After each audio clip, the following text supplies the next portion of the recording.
industry works on networking. One good project will land you 10 good projects, and one bad project will take away 100 more from you. I mean, you've seen me for a couple of years. How do you think I was as a student designer? You were okay. When you have a mentor as such in college or outside college, it's very important that you go speak to them.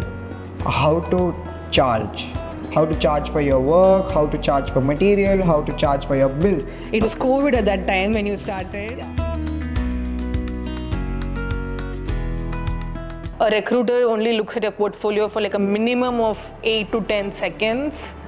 No, so one thing that you have to very clearly understand is worked on 20 projects, and it's not necessary, at least in the initial phase, to add all the 20 projects in your portfolio. Most used tools, SketchUp or Sketchbook? SketchUp. SketchUp? Yeah. That's surprising, okay. For an entry level or even for an internship, I feel variety is important in a portfolio. Variety as in showing your skill as a strength in each project. Mentors are very important to guide you in the right path, because you have the information, you just don't know where to go and how to go. And I think at DOT, with the industry experts that we have in college, they kind of like navigate you through it, and I feel it's wonderfully worked for you.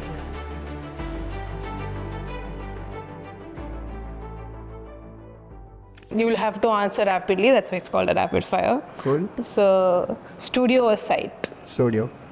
Most used tool, SketchUp or Sketchbook? SketchUp. SketchUp? Yes. That's surprising, okay. A chaotic jury or a chaotic client? Chaotic jury. I mean, jury's done and dusted, so, Yeah. but you have your masters coming up, so that's there. First thing you notice when you enter a space? Empty walls. Design trend you wish would disappear? Minimalism. Okay, so we have a maximalist with us. If not a designer, what would have been? Definitely an accountant. Weekend side days or all-nighter deadlines? All-nighter deadlines. Very nice rapid fire. It was very rapid as he had promised. Let's dive into the student aspect of it. Building your portfolio is something that stresses out a lot of students, and half the time you don't have an idea as to how do I build a portfolio. I mean, I have my work, I know I have to document it, but how do I make it to a industry standard? Like, from your experience of making a portfolio for an internship, for your work, and now getting onto your masters, so you've probably made like 3 renditions of your portfolio. So let's talk about that. Okay.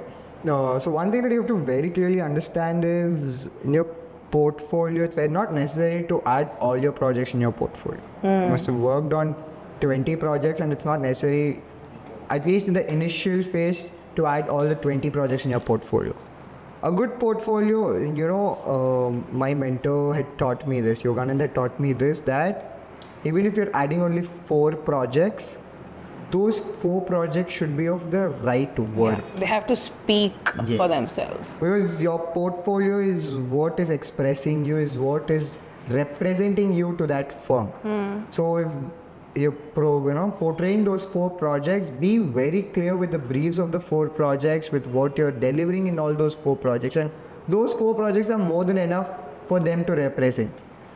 Funnily enough, again, in a very fun perspective, that he told me that no employer will have the time to run through all your 20 projects. Yeah. He will run through only your first few pages of it. I mean, we've heard this, that a recruiter only looks at your portfolio for like a minimum of 8 to 10 seconds, not more than that. That's a little less. I would say, 3 to 4 minutes. Okay. Depends. 3 to 4 minutes is a good time. And They scroll through, like they don't read. So your visuals play a very important aspect, and also how you align and all those things to like not disturb the eye. I would not go into alignment, because every person will have a different aspect to it. But you will have to be very clean and clear in your portfolio. Even if, like I mentioned, if you're portraying only 4 projects, there has to be some kind of a motion and some kind of a story in every project that you have put in. Yeah. Say if you put in 3 pages of one project, those 3 pages should only keep moving forward. Like you should explain your process rightly, you should explain your briefs rightly, you should explain your deliverables rightly, you should explain your, anything else that you've missed out should be there, put up rightly forward. For an entry level or even for an internship, I feel variety is important in a portfolio. Variety as in showing your skill as a strength in each project. That's one project might not have renders, but you really concentrate on the detailing, your production drawings and everything. One project might be a little here and there with the drawings, but that will be really concept oriented and renders. So showcasing your skill equally and showing them what you're good at in a portfolio is, I feel, very important. Because that is what they see, that's what they learn from that, what is this person about. Because when you're in internship, the employer must, he's not expecting you to be, a great level innovator. He's just expecting you to be a very good designer, a very good, expresser of what you've been thinking of your design capability. That is more than enough, for an employer, as I would say. So, your college life is kind of done, but you have a new chapter of college life that's coming along. Yeah. So you've taken a choice of becoming a student again. So you were a student, you worked for a year or two, and then now you want to do a master's. So for somebody who wants to venture into that, how did you go about it? So there are two perspectives. Either you continue studying once you're done with your bachelor's, you move on to your master's, and one you do is you continue you complete your first bachelor degree, you work for a while, understand the industry, and then you move out to your master's, which is what I did. I'll tell you, I can quickly pinpoint pros and cons of both. Let's say if I'm doing all my education together, first thing is that you are very new, your mind is still new, fresh when you're entering your master's. And most of the people who have who have studied, then worked, and then thought of masters has not done that. Because once you've seen the taste of money, once you've started buying things for your own self with your own money, might not want to go back. You somehow start or step into a little comfortable life or a comfort zone. So that is when then you think, why do I need a master's if I'm earning well now? That is when, that depends on everybody's mindset. I was right from the start very clear that I always wanted a master's degree in any field.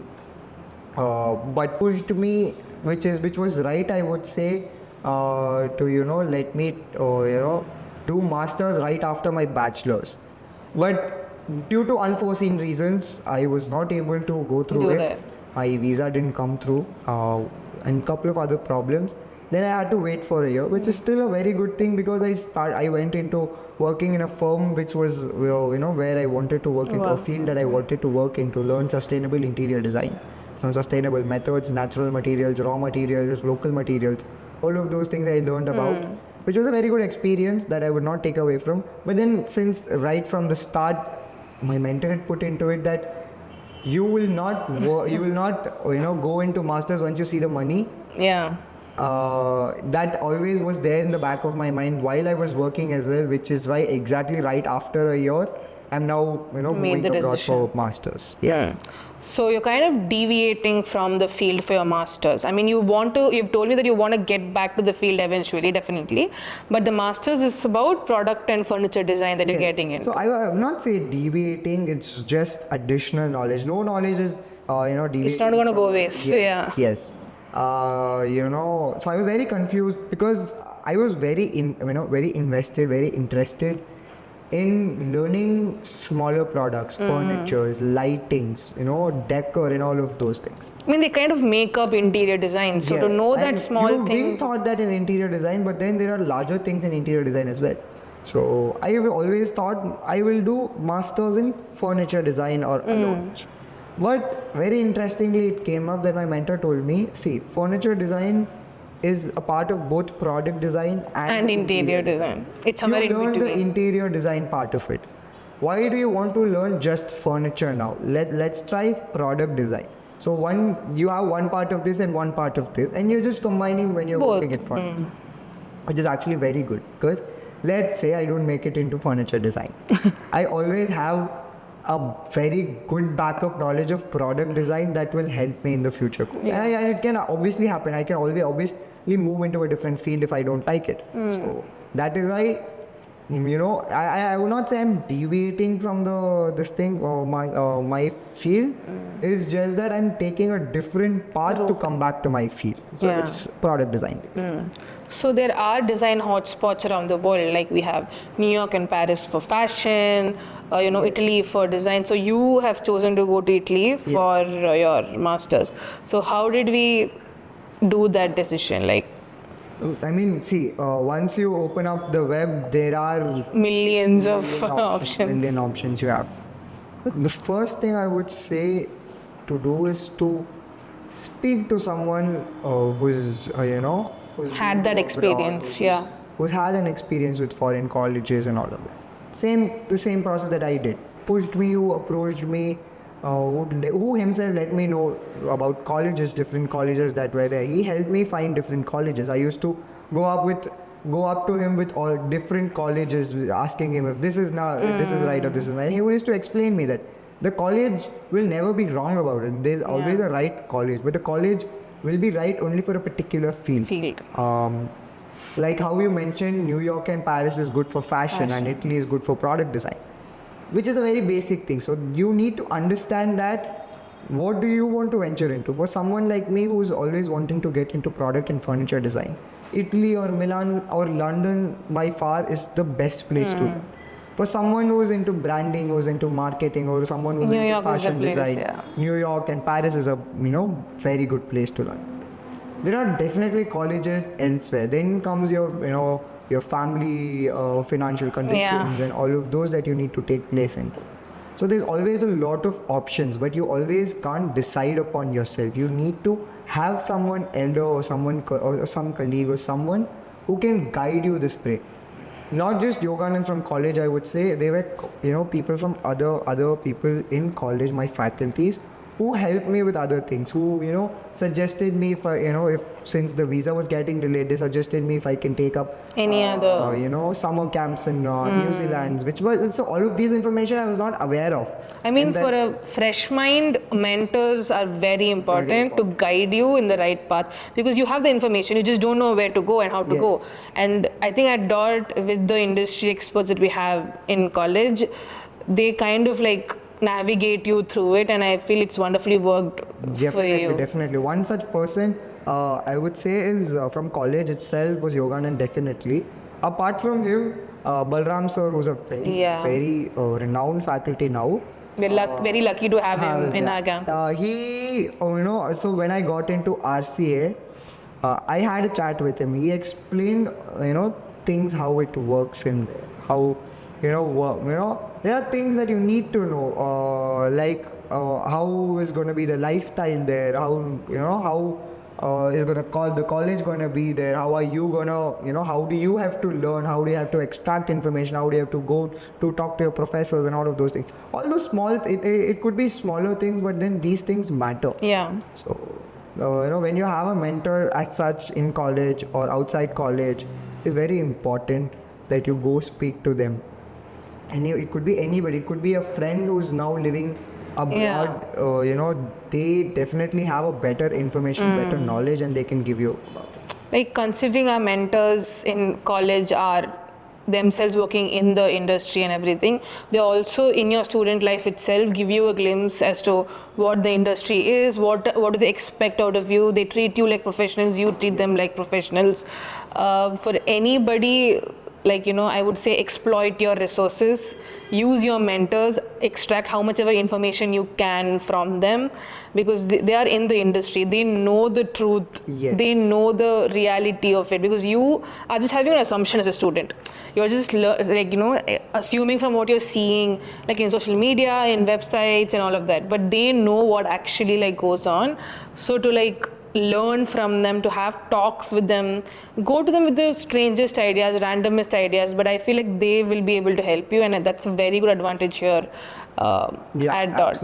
Absolutely. Can't deny one fact about it, because it has definitely helped me, get into where I've gotten into now. It has helped me get better opportunities as well. Yeah. So, no denial from the fact that it is, always good to have exposure from your faculties in, college. So mentors are one, but you also have your classmates, your your juniors and your seniors. How was it with them? Like, were there, instances where you've learned from your juniors and seniors, or you've been inspired, you've helped them, things like that? I mean, you've definitely helped me being your junior. You've definitely helped a lot in most of our, times where we've been stuck and we'll be like, bro, what do we do? So you've been like that. So how much do you think is student life in a campus? I feel it's very important.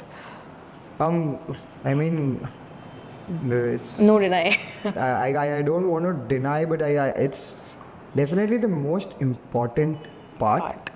A very good example of it is, I would say, is it's not just with your own department or with your own juniors and seniors that you need to have a relationship with. Interdepartment. It is definitely, since when you're in a college, which is where it is interdisciplinary and all types of design fields come at under one roof, it is very important that you work in hand with all, it's just discussions that you have with your friends from other departments, and all of those things definitely matter. Because I will say a very good example about right about when it was my thesis project.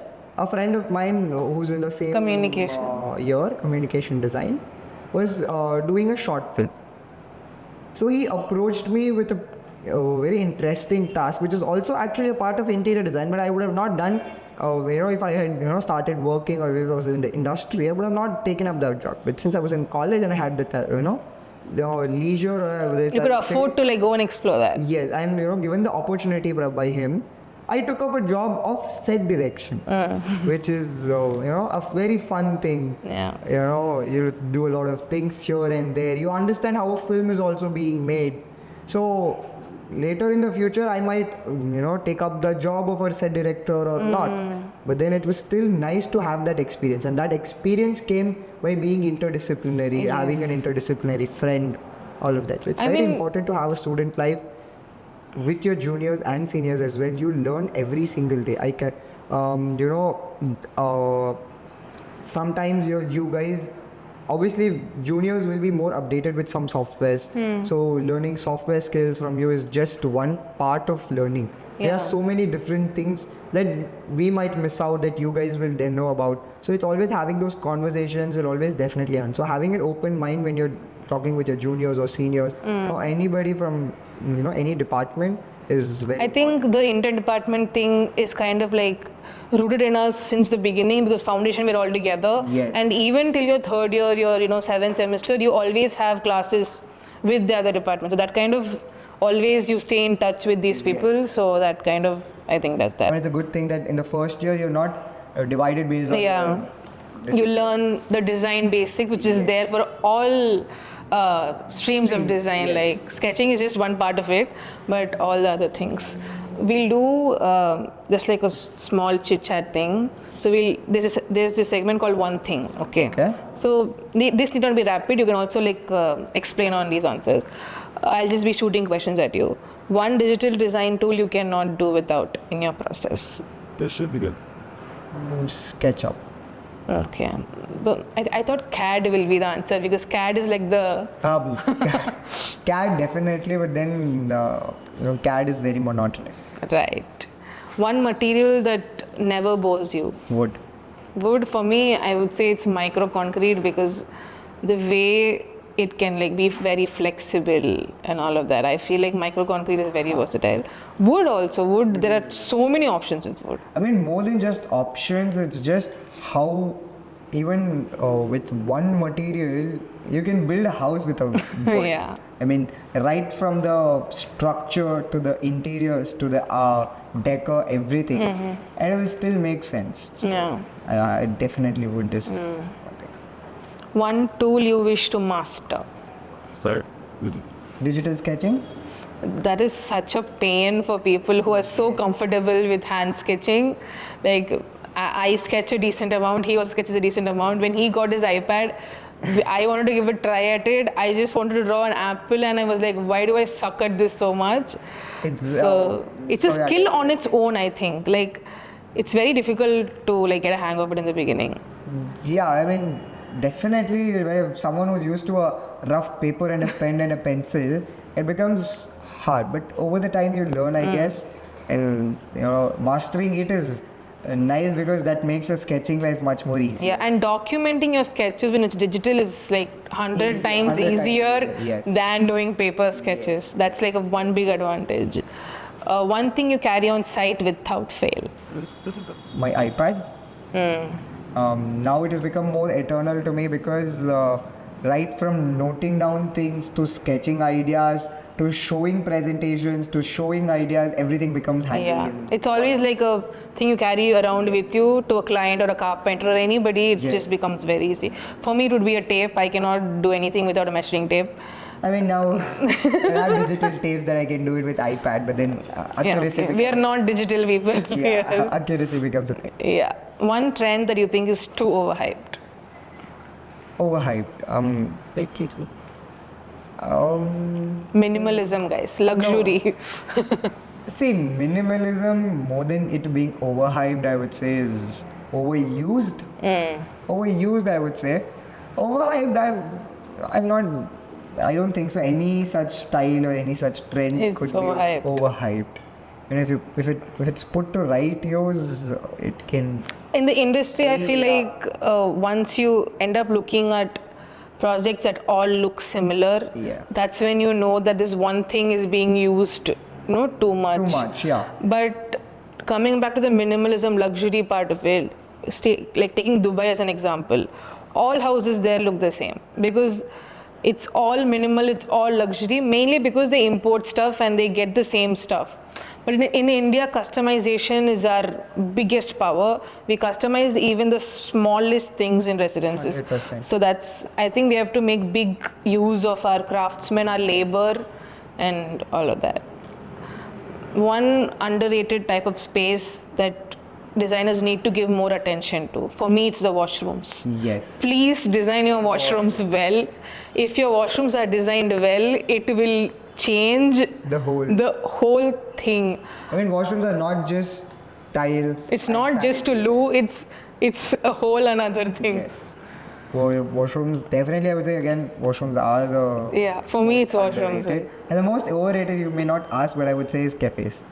Yeah. Cafes are saturated. Like we're now starting an era where we're overdoing cafes now, I feel.